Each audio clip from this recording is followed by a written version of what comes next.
Hello friends. आज हम बात करने जा रहे हैं जजमानी व्यवस्था के बारे में। एक ऐसी व्यवस्था जो मुख्य रूप से हमारे ग्रामीण समाज में पाई जाने वाली व्यवस्था है। इस व्यवस्था के आधार पर हम यह भी देखते हैं कि हमारी जो ग्रामीण संरचना है वह भी काफ़ी हद तक आश्रित रहती है। चलिए बात करते हैं ग्रामीण व्यवस्था में आधारित एक ऐसी व्यवस्था जिसे क्या कहा जाता है फ्रेंड, जजमानी व्यवस्था। ठीक है। जजमानी व्यवस्था के अंतर्गत हम क्या-क्या देखने वाले हैं आज के? तो जजमानी व्यवस्था के अंतर्गत हम देखेंगे आज जजमानी व्यवस्था क्या होती है? जजमानी व्यवस्था की एक अवधारणात्मक रूप में व्याख्या किस विचारक के द्वारा की गई है? साथ ही साथ जजमानी व्यवस्था के हमारे हिंदू समाज में क्या महत्व है? क्या उसके दोष हैं? और साथ ही साथ यह भी देखने का प्रयास करेंगे कि वर्तमान में जजमानी व्यवस्था में किस प्रकार से परिवर्तन आ चुका है? क्या वास्तव में जो जजमानी व्यवस्था एक समय पर हुआ करती थी, क्या वह आज भी विद्यमान है? इन सभी के बारे में आज हम करने जा रहे हैं चर्चा, तो बने रहिए हमारे यानी सज्जन एकेडमी परिवार के साथ। चलिए प्रारंभ करते हैं हमारी जजमानी व्यवस्था के बारे में।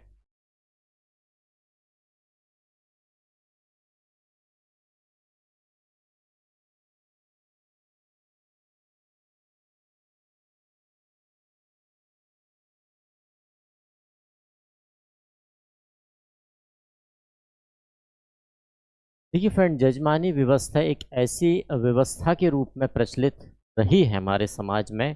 पहले तो हम ये कह सकते हैं कि जो हमारा ग्रामीण समाज है, अपनी आजीविका के लिए या कहीं न कहीं हम यह कह सकते हैं कि ग्रामीण समाज के अंतर्गत विनिमय की जो प्रणाली थी, देखिए अपनी आवश्यकताओं की पूर्ति के लिए हमारा जो समाज रहा है, वह समाज हमारे ही आस-पास के व्यक्तियों पर आश्रित रहा करता था। और प्रत्येक आधार पर हम देखते हैं कि जब भी हमारी कोई आवश्यकता होती है, तो उन आवश्यकताओं की पूर्ति करने का प्रयास वहीं पे उपस्थित संसाधनों के आधार पर, व्यक्तियों के आधार पर किया जाता था। जैसे कि हम पहले भी देख चुके हैं कि हमारी जो व्यवस्था रही है, हमारे समाज की जो व्यवस्था रही है और ख़ासकर हिंदू समाज की जो व्यवस्था रही है, वह कहीं न कहीं जातियों में बटी हुई है, वर्णों में बटी हुई है और आज के वर्तमान परिप्रेक्ष्य में हम यह देखते हैं कि वह वर्गों में भी बटी हुई है। तो इस प्रकार जब हम देखते हैं कि हमारी जो व्यवस्था रही है वह उच्च और निम्न जाति में बटी हुई। ठीक है? कैसे?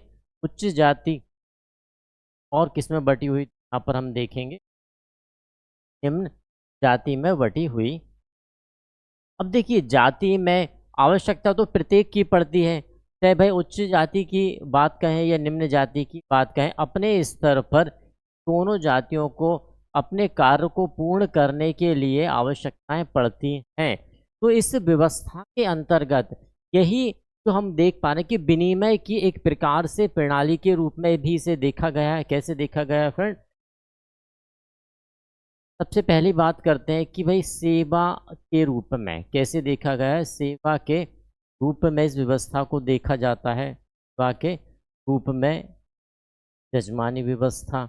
और यदि हम बात करें, हम ये कह सकते हैं विनिमय की एक प्रक्रिया के रूप में, इसके रूप में विनिमय की प्रक्रिया के रूप में भी हमारी जजमानी व्यवस्था को देखा गया।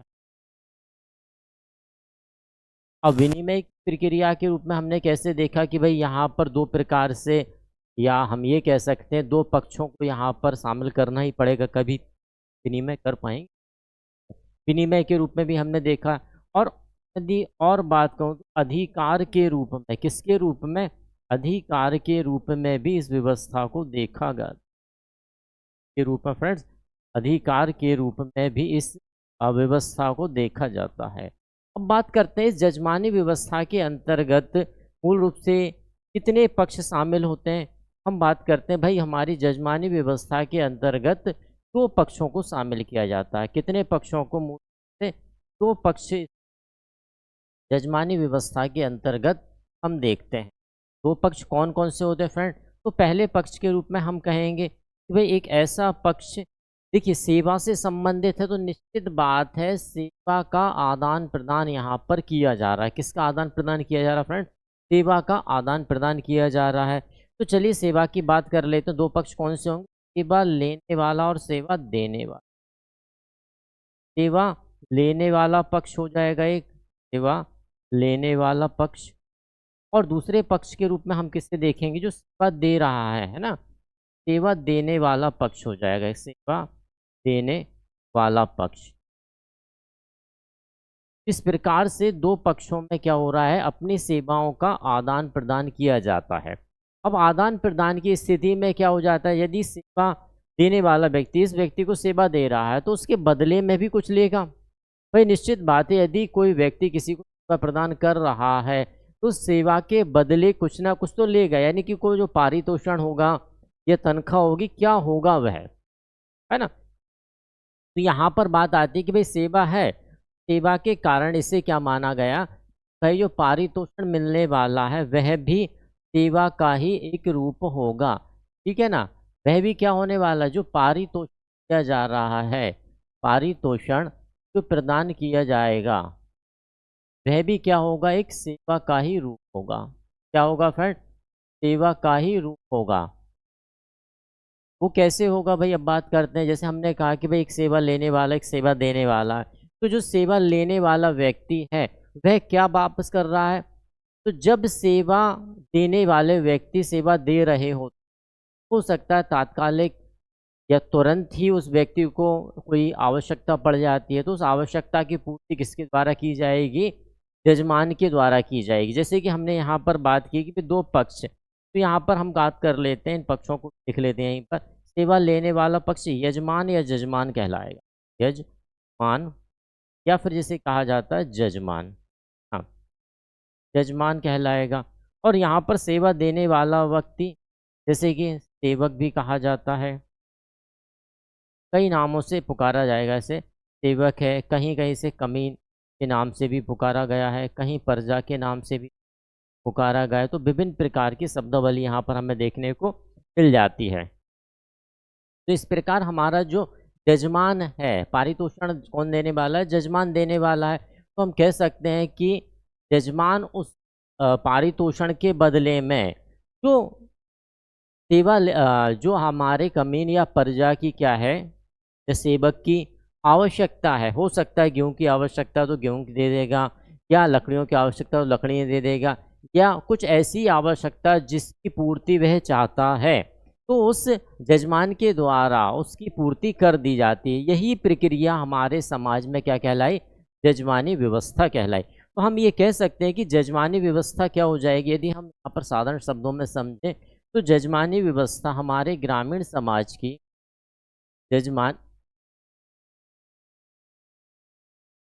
जजमानी व्यवस्था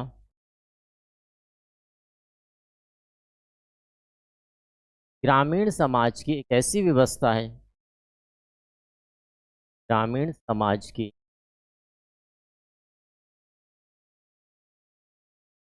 एक ऐसी व्यवस्था है जिसमें एक ऐसी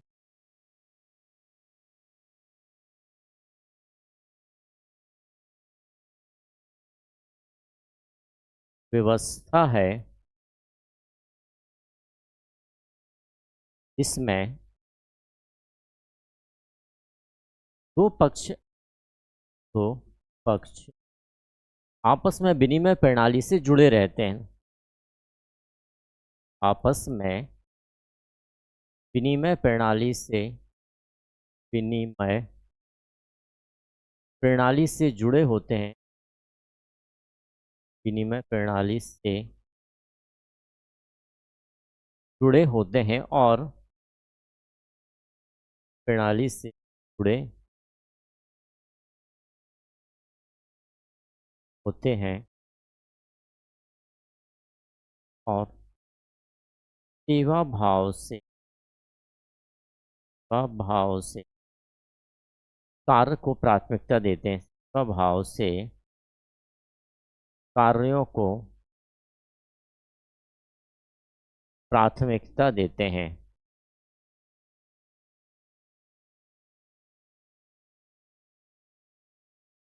क्लियर हुआ फ्रेंड,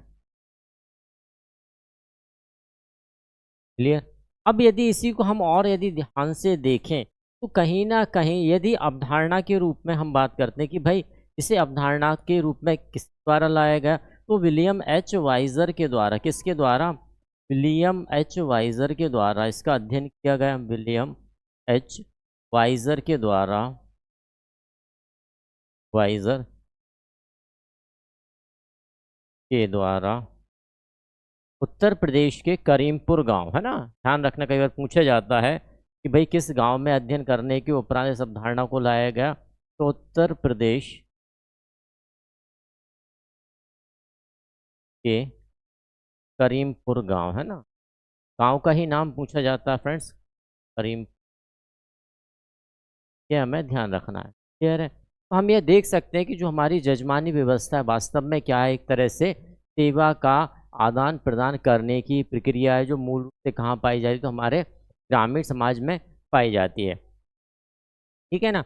आगे यदि हम इसकी विशेषताओं के बारे में देखें या ये कहें कि भाई जो हमारी ग्रामीण व्यवस्था है वह किस रूप से कहाँ पर पाई जाती है, तो हमारी ग्रामीण व्यवस्था जजमानी व्यवस्था को अलग अलग स्थानों पर अलग अलग नाम से पुकारा गया है। जैसे कि हमने यहाँ पर कहा हिंदू समाज में जजमानी व्यवस्था कहा, और ये मात्र हिंदू समाज में ही व्याप्त नहीं थी। यह जजमान व्यक्ति हिंदू ही नहीं हुआ करता था, मुस्लिम व्यक्ति भी जजमान हो सकता है, बिल्कुल यह बताया गया है। और जब आगे का समय आया तो एक ग्रामीण क्षेत्र के बाहर भी व्यक्ति अपनी सेवाएं दे सकता है। यदि जजमान को सेवा कहीं और देना है, मिल रही है, तो वह सेवा प्रदान कर सकता है। यानी जो सेवक है वह एक साथ इस व्यवस्था के अंतर्गत जो सेवक है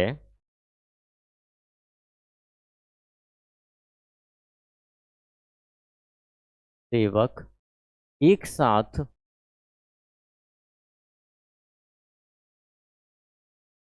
जैसे कि एक साथ कई जजमानों को सेवा प्रदान कर सकता है, कई जजमानों को क्या दे सकता है, सेवा प्रदान कर सकता है, सेवा प्रदान कर सकता है। कोई ऐसी पाबंदी नहीं थी कि नहीं भाई आप एक ही को सेवा प्रदान करेंगे।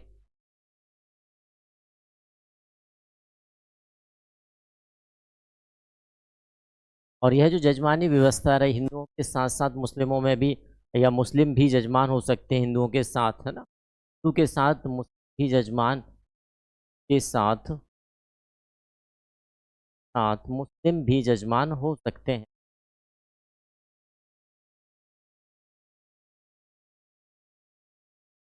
जजमान हो सकते हैं।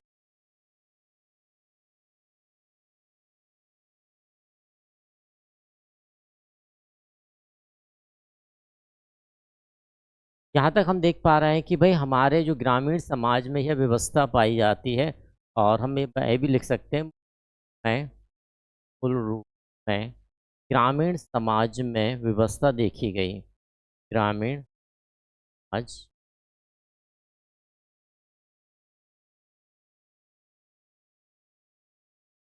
क्लियर हुआ। ग्रामीण समाज में व्यवस्था पाई जाती है, दो पक्ष होते हैं, एक पक्ष जिन्हें जजमान कहा जाता है, एक पक्ष जिसे सेवा कहा जाता है। विलियम एच वाइजर के द्वारा यह प्रथा लाई गई, उत्तर प्रदेश के करीमपुर में क्षेत्र में लाई गई। ठीक है ना, करीमपुर के अध्ययन में यह व्यवस्था लाई गई। ठीक है ना। नामों को यदि हम देख लें कि भाई इन्हें किस स्थान पर किस नाम से पुकारा जाता है, अलग अलग नाम से अलग अलग पुकारा गया है। इस प्रकार महाराष्ट्र में इसे क्या कहा जाता है,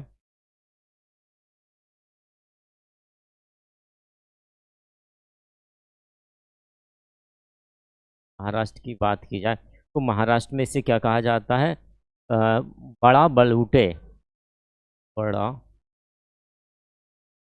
बलूटे के नाम से जाना जाता है। इसी प्रकार चेन्नई में क्या कहा जाता है, कई बार नाम दिया गया है, चेन्नई में इसे क्या कहा जाता है,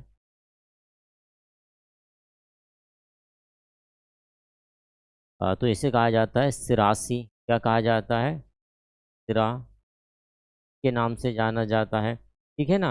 विभिन्न स्थानों पर विभिन्न प्रकार से कहा जाता है। क्लियर हुआ। चलिए आगे बात कर लेते हैं। यह जो जजमानी व्यवस्था रही पीढ़ी दर पीढ़ी हस्तांतरित होती गई। इस प्रकार रेड्डी का कहना क्या रहा है, रेड्डी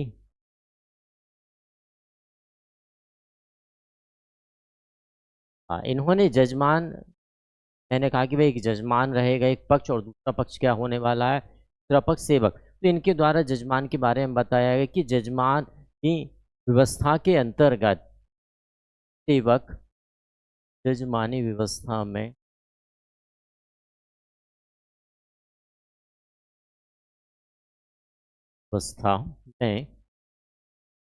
सेवक पीढ़ी दर पीढ़ी से इस प्रथा को क्या करता है, हस्तांतरित करता जाता है। सेवक पीढ़ी दर पीढ़ी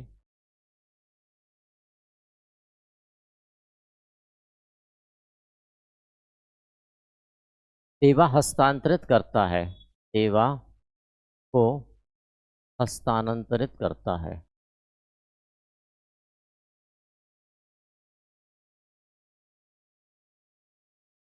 तो हम ये देख सकते हैं जब यदि कोई प्रथा पीढ़ी दर पीढ़ी हस्तांतरित हो रही है तो निश्चितता उससे प्रथा के अंतर्गत एक अधिकार और एक कर्तव्य का जुड़ाव हो जाता है। भाई निश्चित बात है, यदि मैंने कहा कि मैं किसी परिवार में सेवा दे रहा हूँ तो निश्चित बात है मेरे बच्चे भी उसी परिवार में सेवा देंगे, फिर उनके बच्चे भी उसी परिवार में सेवा देंगे।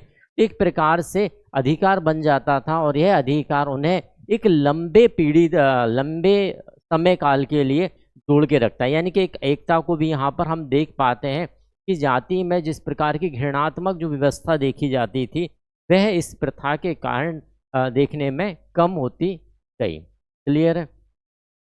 चलिए आगे बात कर लेते हैं। भाई इस प्रथा के अंतर्गत क्या इसकी जो विशेषताएं क्या हो सकती हैं, यदि हम विशेषताओं को ध्यान देखें तो ये विशेषताएं किस प्रकार से हम देख सकते, विशेषता के बारे में बात करते हैं। क्या क्या विशेषताएं हो सकती हैं हमारी जजमानी व्यवस्था के अंतर्गत। देखिए यहाँ से क्वेश्चन डायरेक्ट आ जाता है, विशेषता पूछ ली जाती है कई बार। हम पहली बात कर लेते हैं जाति पर आधारित। किस पर? जाति पर आधारित। यह व्यवस्था कैसी रही? जाति आधारित। कि भाई एक यदि कपड़ा धोने वाला व्यक्ति है तो निश्चित बात है वह अपना कौन सा कार्य करने, कौन सी सेवा देने, कपड़े धोने का ही सेवा प्रदान करेगा। कोई कपड़ा बनाने वाला तो कपड़ा बनाने का ही सेवा प्रदान करेगा। कोई और है तो उस प्रकार से, क्योंकि देखिए प्रत्येक व्यक्ति का ग्रामीण क्षेत्र के अंतर्गत अपनी सेवा से क्या हुआ करता था, जुड़ाव रहता था। तो इस प्रकार हम कह सकते हैं जाति आधारित यह रही। और भी देखें तो परंपरागत व्यवसाय पर आधारित, परंपरागत व्यवस्था। परंपरागत व्यवस्था यानी भाई हमारी परंपरा है सेवा देने की तो हम निश्चित से वही आगे बढ़ाते जाएंगे। इस प्रकार हम देखते हैं कि वह एक परंपरागत सेवा के रूप में रही। जैसे कि हमने कहा कि हस्तांतरित की जा रही, तो हम इसे यह भी कह सकते हैं कि वंशानुगत व्यवस्था के रूप में भी हम देख सकते हैं। कैसे?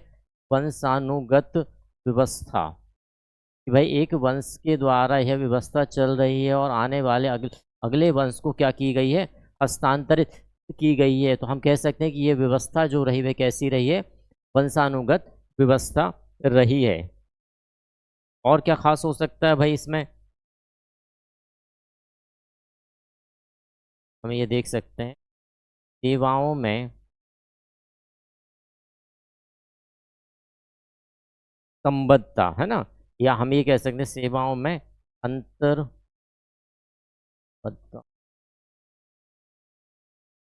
सेवाओं में अंतर संबद्धता का मतलब है कि भाई यहाँ पर जो व्यवस्था या जो प्रथा चल रही है वह उसका मूल उद्देश्य क्या रहता है, वह उसका मूल उद्देश्य रहता है सेवा देना। यानी कि यदि मेरी कोई आवश्यकता है और वह आवश्यकता की पूर्ति किसी व्यक्ति के द्वारा हो रही है तो वह पूर्ति करेंगे, और उसकी जब आवश्यकता होगी तो मैं उसके आवश्यकता की क्या कर दूंगा, पूर्ति कर देंगे। यह प्रक्रिया यहाँ पर चलती रही।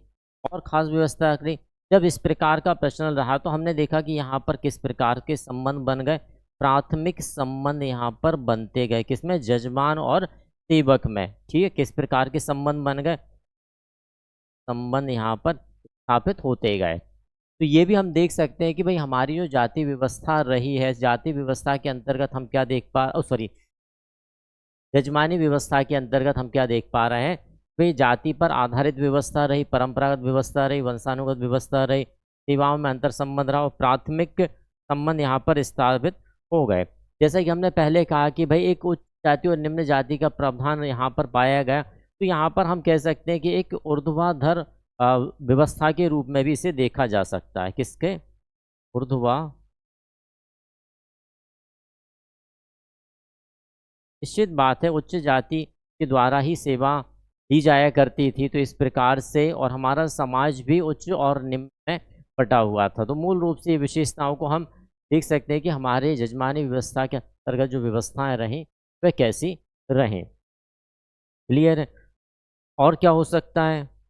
ठीक जैसे आपने यहाँ पर बात किया था कि भई इन दोनों में क्या बन जाता है, एक संबंध बन गया तो हमने उसमें कहा पारस्परिक अधिकार और कर्तव्य। यदि अधिकारों की बात यहाँ पर आ रही है तो कहीं न कहीं कर्तव्य भी जुड़ जाएँगे। तो ये भी कह सकते हैं कि भई पारस्परिक अधिकार और कर्तव्य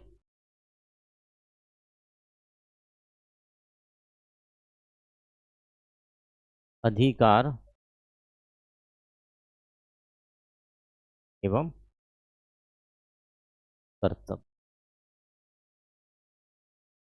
देखिए, अधिकार की बात तो हमने यहाँ कर ही दी कि हस्तांतरित यदि की जा रहा है कि भई एक पीढ़ी जो कार्य कर रही है, किसी एक यजमान के यहाँ जो सेवा दे रही है, उसके आने वाली अगली पीढ़ी भी वही सेवा प्रदान करेगी।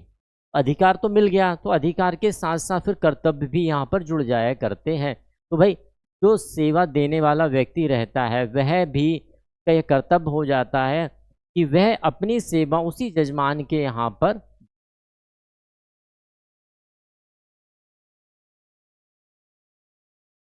महत्व की बात कर लेते हैं भाई क्या-क्या महत्व हो सकते हैं, महत्व या गुण की यदि हम बात करें, तो किस प्रकार से हमारे एक ग्रामीण समाज में जजमानी व्यवस्था के गुण देखे जा सकते हैं या महत्वों की बात की जा सकती है। तो वही देखते हैं, संबंध में सबसे पहली बात तो आएगी कि संबंधों में यहाँ पर क्या हो जाता है, घनिष्ठता जुड़ जाती है। संबंध कैसे हो गए अब आपके?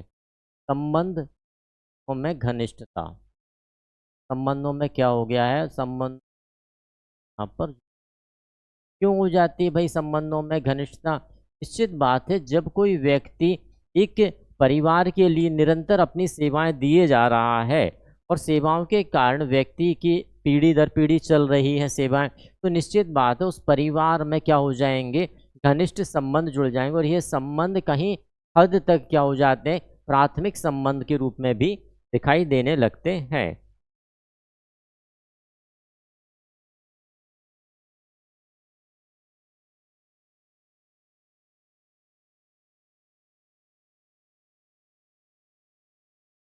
कार्यात्मक तुलन।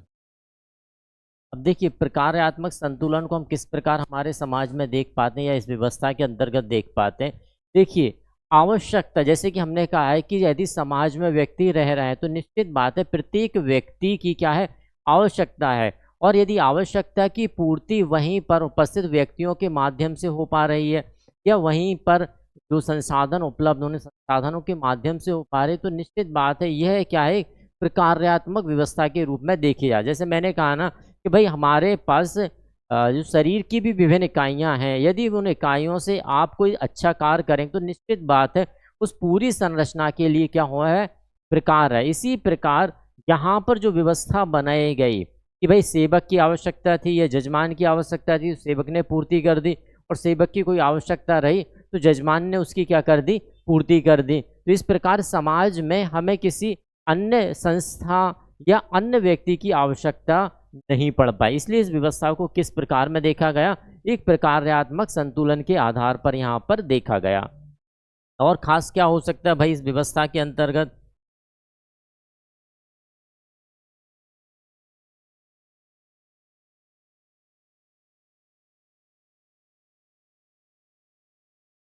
जातिवाद की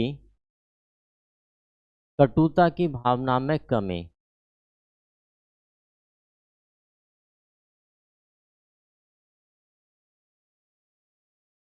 भावना में कमी।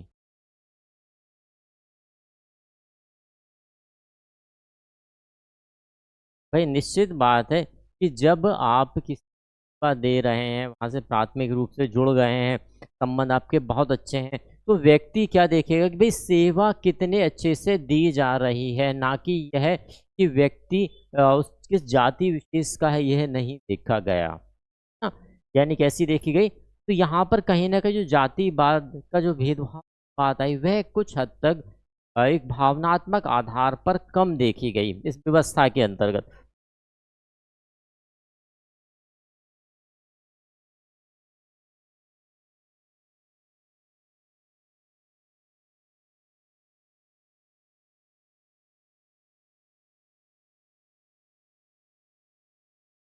सामाजिक नियंत्रण एवं सहयोग।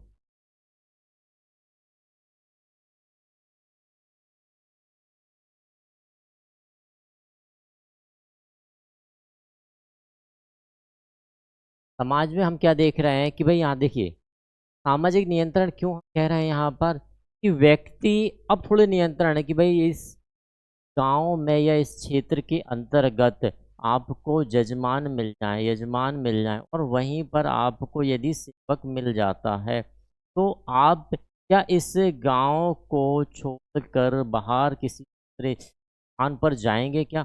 निश्चित बात है, आप नहीं जाएंगे तो आप क्या होगा? इसी प्रकार यह जजमान भी बाहर किसी व्यक्ति को सेवा लेने के लिए नहीं आएगा। कहीं न कहीं एक सहयोगात्मक व्यवस्था और नियंत्रण की व्यवस्था के रूप में हमने इसे क्या है देखा। और इस व्यवस्था के अंतर्गत क्या देखा गया? एक प्रकार से यदि हम बात करें तो आर्थिक सुरक्षा भी यहाँ पर हमने देखने में आती है। कैसी सुरक्षा? आर्थिक सुरक्षा।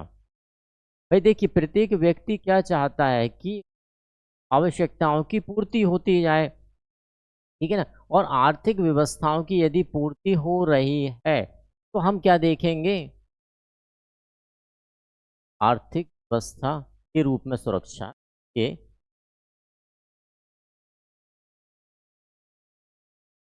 ऐसा लिख सकते। अब जी ये सेवक है, यह हमने कहा कि भाई एक ऐसा व्यक्ति है जो सेवा देने का कार्य करता है। सेवा देने वाला व्यक्ति क्या चाहता है कि मुझे अपने क्षेत्र में क्या मिल जाए? क्या मिल जाए? भाई निश्चित बात है, मुझे अपने ही क्षेत्र में यदि अर्थ अर्जन के लिए या मेरी आवश्यकताओं की पूर्ति हो रही है और मेरी ही नहीं भाई मेरे से आने वाली पीढ़ी की भी यदि यह व्यवस्था हो रही है तो हम इसे समाज में इस रूप में देख पाएंगे कि आर्थिक व्यवस्था के सुरक्षा के रूप में हम इसे देख सकते हैं। और खास इसमें क्या हो सकता है?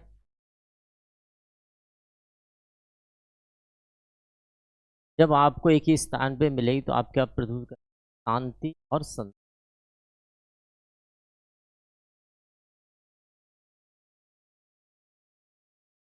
तो हो जाएगा भाई शांति, कि आपको कहीं जाना नहीं पड़ रहा है।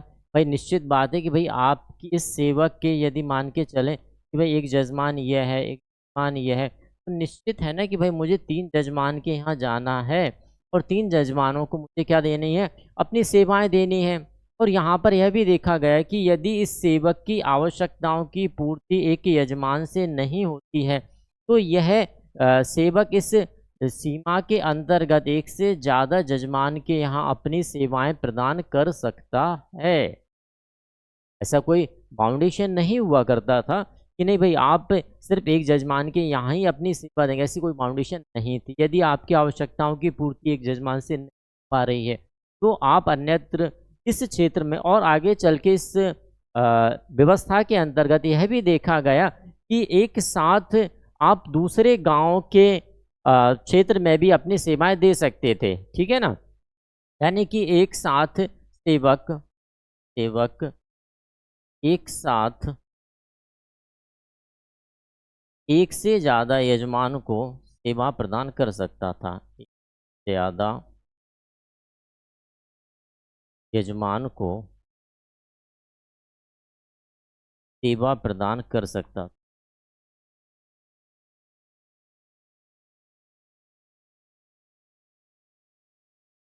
कर क्लियर हुआ? तो इस प्रकार से हम कुछ महत्वपूर्ण इसके गुणों की बात कर लेते हैं, ठीक है ना? यदि हम बात कर रहे हैं भाई इनके हमने गुण देख लिए, महत्व देख लिए, और यदि हम बात करें तो और क्या निकल सकता है बताइए मुझे? और भी यदि हम बात करें,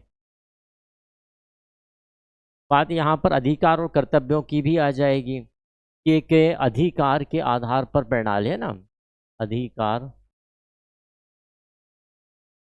आधारित।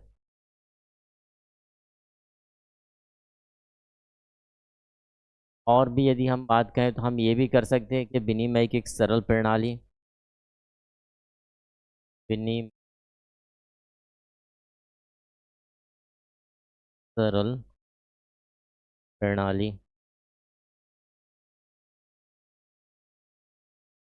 सकता है बिल्कुल। चलिए बात करते हैं।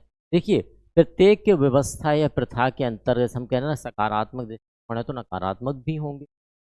तो यहाँ पर हम बात करते हैं अब इसके दोष या हानियों की बात करते हैं कि भाई यदि यह महत्वपूर्ण है, के साथ-साथ कुछ अवगुण भी होंगे ही होंगे। निश्चित से प्रत्येक व्यवस्था में कुछ ना कुछ कमियाँ अवश्य होती हैं। तो वह कमियाँ क्या होंगी, उन कमियों की भी हम बात कर लेते हैं। क्या-क्या कमियाँ हो सकती हैं फ्रेंड? देखिए, जब मैंने कहा कि भई एक पीढ़ी दर पीढ़ी चल रही है, तो कहीं न कहीं हम ये कह सकते हैं कि भई आप सेवा तो बहुत ज़्यादा ले रहे हैं, लेकिन उस सेवा के बदले में जितना पारितोषिक मिलना चाहिए, उतना यदि नहीं मिल रहा पा रहा है, तो हम कह सकते हैं कि यह जो व्यवस्था रही वह कैसी हो गई?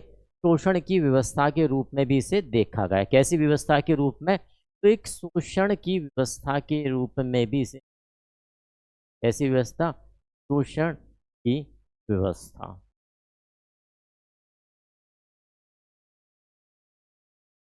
भाई शोषण की व्यवस्था कैसे? कि एक व्यक्ति है, वह आपके यहाँ कार्य कर रहा है, सेवाएँ दे रहा है और जब उसे आवश्यकता पड़ रही, सपोज़ करें उसे आवश्यकता तुरंत नहीं पड़ी, काफ़ी समय के बाद यदि उसे आवश्यकता बढ़ रही है, तो उस आवश्यकता उस समय, कुछ सालों के बाद आवश्यकता पड़ी, तो उस समय आपने उसके पारितोषण में कोई ख़ास वृद्धि नहीं, तो निश्चित रूप से ये क्या हुआ? भई शोषण हुआ ना कि यदि आपको अपने सेवा का उचित मूल्य यदि नहीं मिल रहा है, तो निश्चित बात है उस व्यवस्था को हम क्या कहेंगे? शोषण कहा जाता है। तो यहाँ पर ये हम शोषण की बात भी यहाँ पर हम देख सकते हैं। यदि शोषण की बात आई तो निश्चित बात है क्या हो जाएगा? बेगारी भी आ जाएगी यहाँ पर। आएगी कि नहीं आएगी?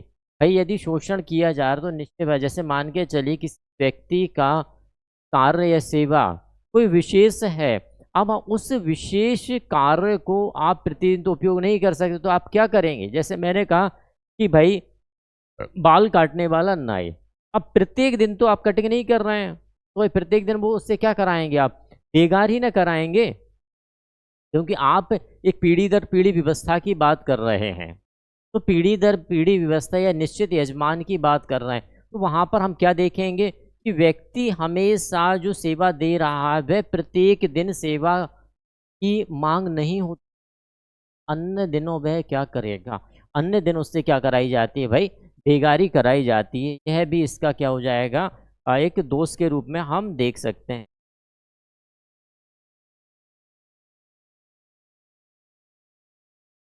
संबंधों की हमने बात की तो संबंध कैसे रहेंगे यहाँ पर? रूढ़िवादी संबंध। कैसे रहेंगे? रूढ़िवादी संबंध। अब रूढ़िवादी संबंध किस प्रकार से हम देख सकते हैं? यदि मैं कहूँ कि एक या सेवा देने वाला एक ये सेवक हुआ करता था। इस सेवक ने क्या किया? एक यजमान को किसको? एक यजमान को अपनी सेवाएँ दे रहा था। निश्चित बात है भई, ये सेवक था, इस यजमान को अपनी सेवाएँ दे रहा था। एक पीढ़ी चली गई, ठीक है ना? एक पीढ़ी से सेवाएँ दी, फिर इस पीढ़ी की अन्य पीढ़ी जो रही यानी कि दूसरी पीढ़ी जो आई, वह भी यहाँ पे क्या दे रही थी?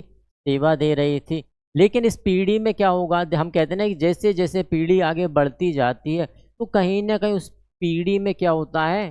प्रोग्रेसिव या प्रगति अवश्य आती है। भई ये उतने सक्षम नहीं थे, लेकिन ये जो दूसरी पीढ़ी आई ये सक्षम, इसने यहाँ पर सेवाएँ दी, फिर तीसरी पीढ़ी आई उसने भी सेवाएँ दी, ये और सक्षम थी। लेकिन आपने संबंध कैसे बना कि भई आपके पिताजी ऐसे थे, आपके दादा ऐसे थे, तो भई आपको भी इतना ही क्या मिलेगा पारितोषिक हम दे पाएँगे। अब यहाँ पर हम क्या देखेंगे कि भई इनके आकलन यानी कि प्रथम पीढ़ी के आधार पर आपने तीसरी पीढ़ी पर क्या कर रहे हैं कि प्रथम पीढ़ी के आधार पर ही हम आपको पारितोषिक दे रहे हैं या आपकी आवश्यकताओं की पूर्ति कर रहे हैं। ये कहीं न कहीं व्यवस्था एक रूढ़िगत संबंध के रूप में हम देखते हैं। जब वादी की बात आती है तो इसे आगे क्या हम देख सकते हैं?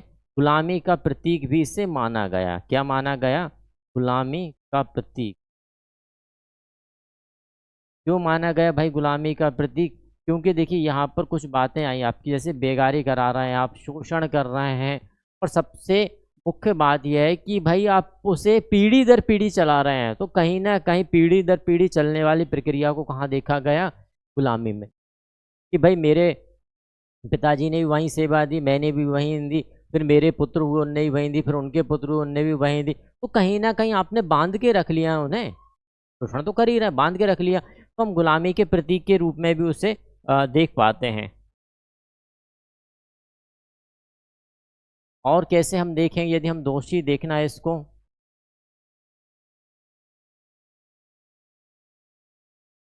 कैसे देखेंगे? राष्ट्रीयता में बाधक के रूप में देखेंगे भाई, राष्ट्रीयता में बाधक। कैसे रूप में देखेंगे? राष्ट्रीयता के बाधक के रूप में यहाँ पर हम ज़रूर देखेंगे। जब आप किसी जाति को एक तरह से बाँध के रख रहे हो, गुलामी करा रहे हो, वह व्यक्ति अब बाहर नहीं जा पा रहा है, बाहर नहीं जाएगा तो कहीं न कहीं हमारी जो राष्ट्रीयता है उसमें वह एक बाधक का कार्य भी करेगा।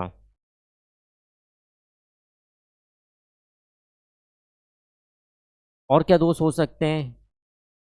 हाँ, भाई देखिए और समानता का अधिकार भी यहाँ नहीं मिल पाया, समानता का अभाव। भाई ऐसे यदि एक व्यक्ति के लिए जो सेवा दे रहा है, उस व्यक्ति के लिए किसी अन्य गाँव में या अन्य क्षेत्र में पारितोषण अच्छा मिल रहा है, उसकी आवश्यकताओं की पूर्ति अच्छी, तो आप उसे छोड़ भी नहीं। और भी बात करें स्वतंत्रता का अभाव भी यहाँ आ जाएगा।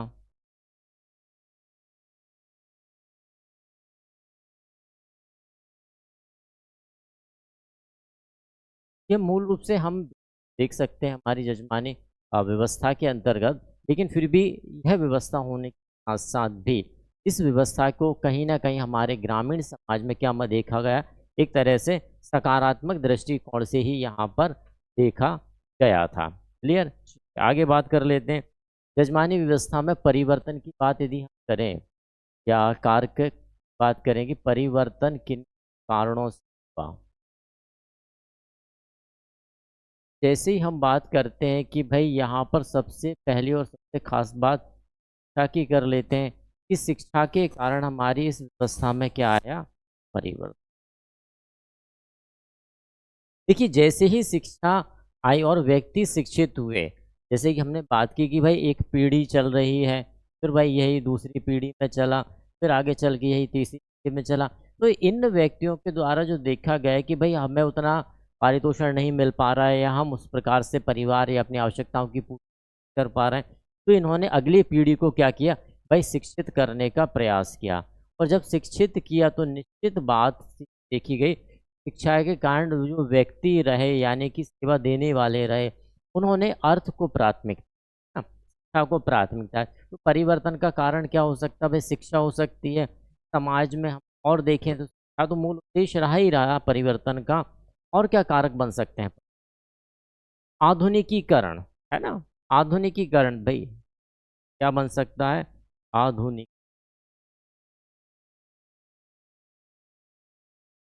जैसे-जैसे समाज में देखा गया कि आधुनिकीकरण का दौर होता गया, वैसे-वैसे सेवाओं में या हमने ये कहें कि हमारी जो जजमानी व्यवस्था रही, जजमानी व्यवस्था में हमने क्या देखा?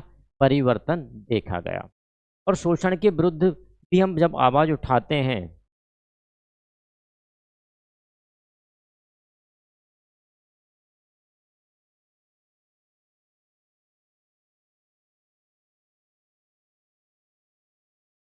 आवश्यकताओं में वृद्धि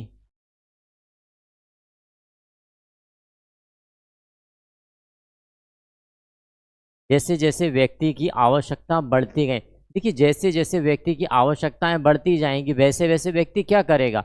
आवश्यकताएँ बढ़ रही हैं व्यक्ति की, तो निश्चित बात है उसे अर्थ की आवश्यकता पड़ेगी, ज़्यादा से ज़्यादा पैसे की आवश्यकता बढ़ेगी और पैसे की आवश्यकता के कारण वह इस प्रथा से या इस व्यवस्था से क्या हो जाएगा? बाहर निकलता जाएगा। क्लियर हुआ?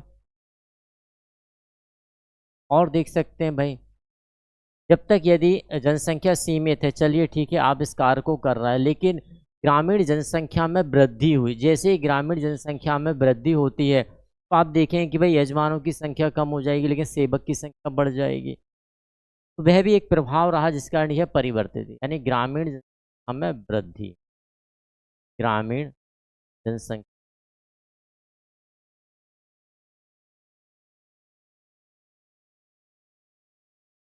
जैसे जैसे वृद्धि होती जाएगी वैसे वैसे हम देखेंगे कि जो व्यवस्था रही वह क्या हुई, खत्म होती गई।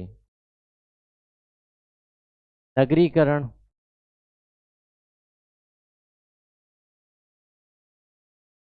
एक देख सकते हैं हम, नगरीकरण में एक ऐसा कारक रहा, जैसे कि ग्राम में कहा ना कि नगरीकरण की प्रक्रिया क्या हुई, कि नगरीकरण जैसे जैसे ग्रामीण क्षेत्र में औद्योगिकीकरण हुआ, ये हमने कहा उद्योग का लगना प्रारंभ होता गया, वैसे वैसे वह ग्रामीण समाज किसमें बदलता गया, कैसे में बदल जाएगा, नगरीकरण में बदल जाएगा। तो इन दोनों प्रक्रियाओं के कारण भी इस जो जजमानी व्यवस्था रही उसमें परिवर्तन हम लोग देख लेते हैं।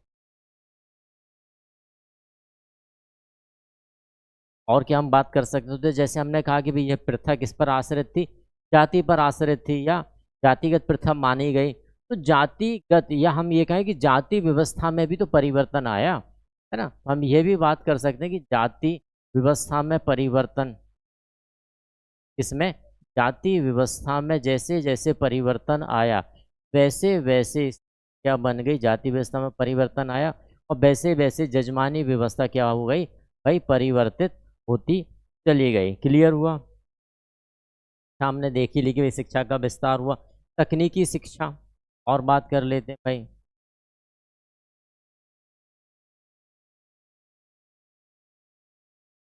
तकनीक शिक्षा, मशीनरी का आगमन, देखिए विभिन्न प्रकार की मशीनरी आ गई, तो मशीनरी की आने के बाद भी हम क्या देखते हैं कि भाई जो कार्य व्यक्ति विशेष के द्वारा किया जा रहा था उनमें से बहुत से कार्य ऐसे हो गए जिनको किसने ले लिया, तकनीक या मशीनरी ने ले लिया। तो उसके कारण व्यक्ति विशेष की आवश्यकता नहीं रही, जो व्यक्ति विशेष की आवश्यकता ही नहीं रही, सेवक क्यों जजमान क्यों किसी व्यक्ति विशेष को सेवा में रखेगा।